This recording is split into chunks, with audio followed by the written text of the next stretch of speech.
Hey everybody, welcome to my video on putting a system of equations in matrix form. I don't actually have much of a specific economic example here.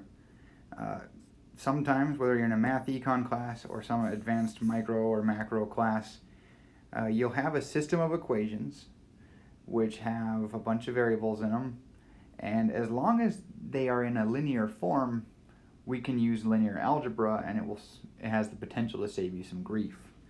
So I'm doing a simple version. I have these three equations here: 4x minus 3y minus z is 2, minus 6x plus 6y plus 12z is 18, 0x plus 2y plus z is equal to 11.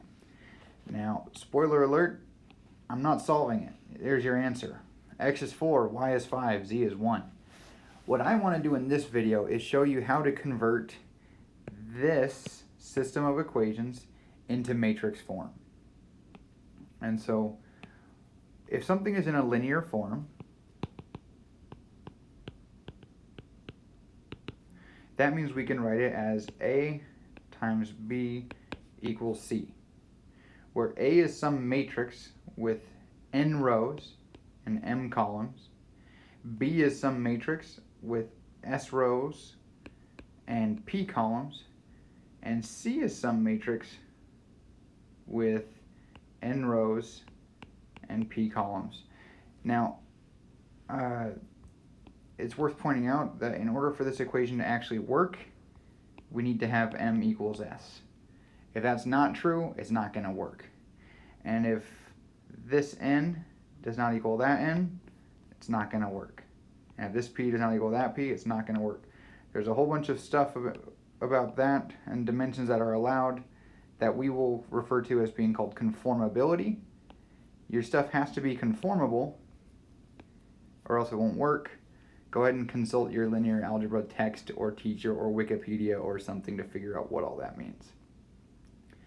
So my interest now is to figure out how to put this stuff into this equation here. So I'm going to break it into three pieces: the A, the B, the C. I'm going to go in backwards order. I'm going to start with C. C is what all those equations are set equal to. It basically captures those three numbers.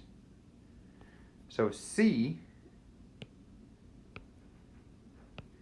which is going to be 3 rows times 1 column, is going to be equal to 2, 18, 11. 1 row for each of those. 1 row basically for each equation. Now B, this bit here, is going to be your variables.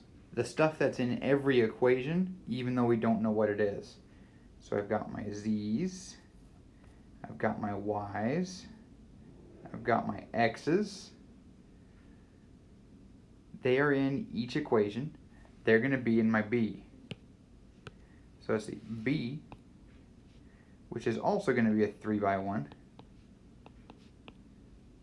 is just going to be x, y, z. Now, remember the spoiler alert, we already know what B equals, but we don't know that yet, okay? So bear with me on that. Now, A is probably the trickiest part. This A has to capture all the other information on our left-hand side.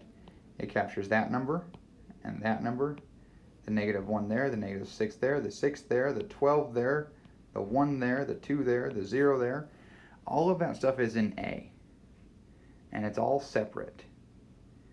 So A, which is going to have to be a 3 by 3, is going to be equal to 4 minus 3 minus z, or sorry, minus 1, minus 6, 6, 12, 0, 2, 1. Now, by doing this, by doing it in this way, what's going to happen when we do our matrix algebra, when we do A times B equals C, times B equals C, we multiply each number. So let's see, the first number there gets multiplied by x, this number gets multiplied by y, this number gets multiplied by z, add them all together, 4x minus 3y minus z, and it's going to equal 2. So that becomes our entire first row. Now, we can do the same thing again for the next row. Minus 6 times x plus 6 times y plus 12 times z equals 18. And that becomes this line. Similarly, we can do the same thing for these last numbers. 0 with the x, 2 with the y, 1 with the z. Add them up, they go to 18. And so we start to see why the number of rows in B has to be equal to the number of columns in A. Why? Because the number of columns in A is referring to how many different times we hit X, Y, or Z, and then the number of rows in B is referring to how many times we're hitting X, Y, or Z. It's the same number, but in order to use our fancy matrix algebra, we have to switch which way they are to keep it all conformable.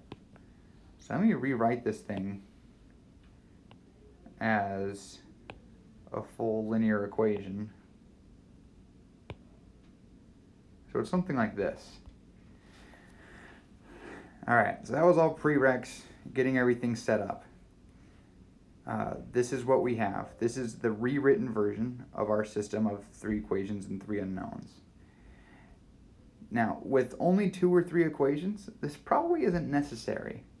But later, when you're doing general equilibrium or something, you might have 6, 7, 8, 20 or more unknowns, who knows.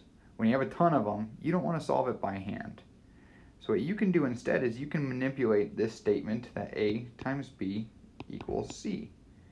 We can use our matrix algebra, multiply both sides by the inverse of A,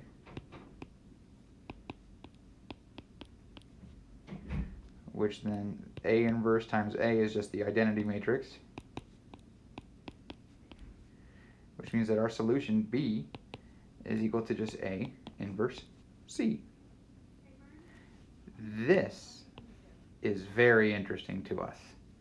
With a quick bit of linear algebra, usually done by your computer to be honest, you can actually solve for B. Now, I'm not going to show you how to invert this 3x3 matrix. I strongly recommend the Khan Academy videos on that. They're pretty solid, but they also acknowledge that it's horribly tedious. So I'm not going to do that. What I did was I used R, which is a programming software. You can also use wolframalpha.com. I love that. And I just solved for A inverse, and I found that it's equal to 1 over 102 times 18 minus 5, 42, minus 6, minus 4, 54, 12, 8, negative 6. That's the inverse of A. You can solve it by hand, or you can plug A, this thing, into a computer and say invert it, and that's what you'll get. And then if you multiply A inverse by C,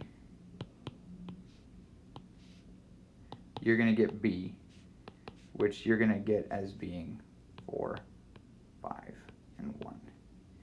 And so rather than doing a crazy lot of algebra to reduce these equations and eliminate variables,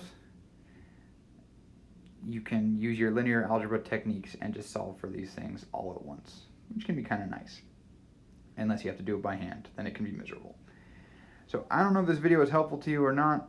Hopefully it was. If not, too bad. But thanks for watching, guys. Happy econing and good luck.